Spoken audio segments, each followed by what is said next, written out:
Dünya Çevre Gününüz kutlu olsun.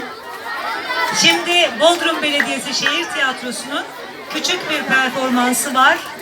Doğa ölürse yaşam ölür. Hepiniz lütfen sessiz olun.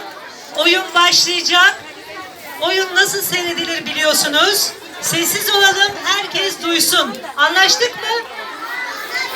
Harikasınız. Hadi geçin hepiniz oraya. Başlıyor. Oyun başlıyor.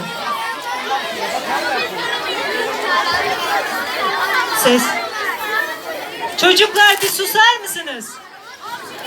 Şimdi 1, 2, 3, tıp. Tıp.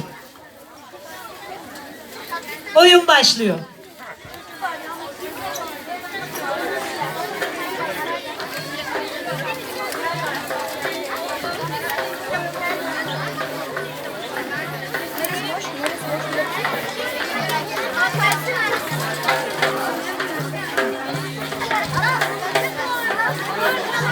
Önümüzde durmayın. Arka tarafa. Hadi dondurma alabilir miyim?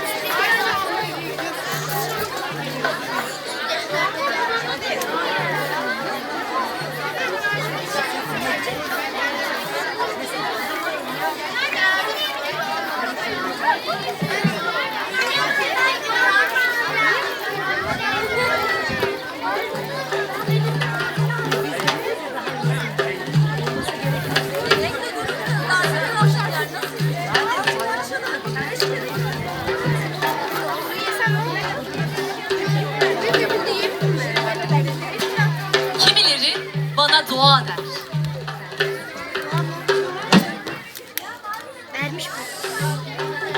Kimileri de doğa ana.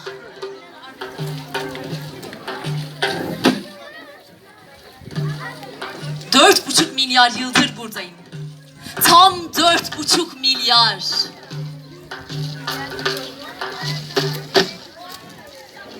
Yani sizlerden çok, çok, çok daha uzun süredir.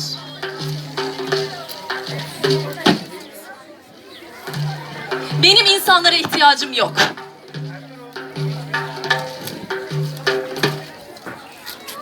Ama insanların bana ihtiyacı var. Evet, geleceğiniz benim ellerimde.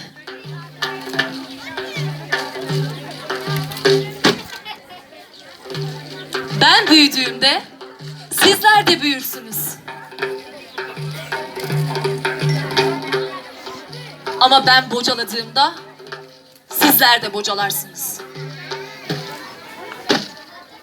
Ya da daha kötüsü.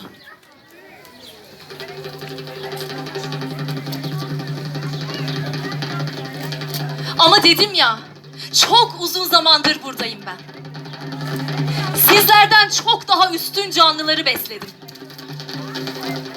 Ve sizlerden çok daha üstün canlıları yok ettim. Denizler benim. Topraklar benim. Irmaklar benim. Ormanlar benim. Ve hepsini sizlerden alabilirim.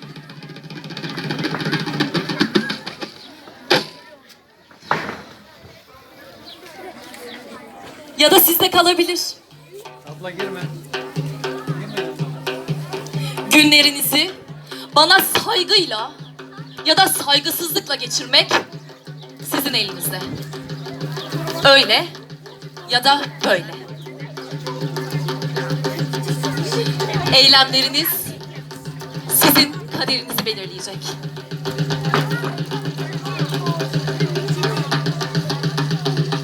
Benim kaderim sizin ellerinizde değil. Ben doğayım. Yeniden yaşamaya devam edeceğim.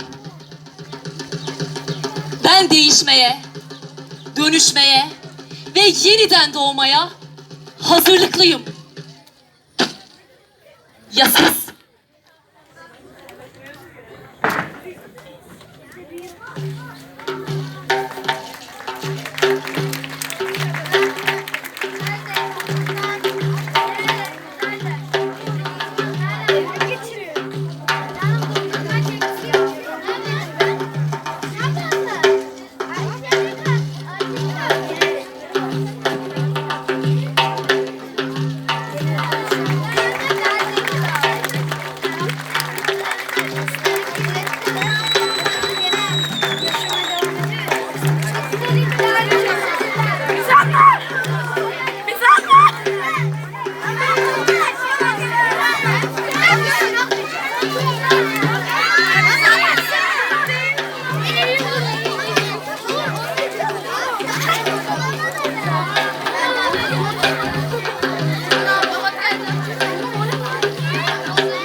Genel bilgi ses kontrolü gidelim.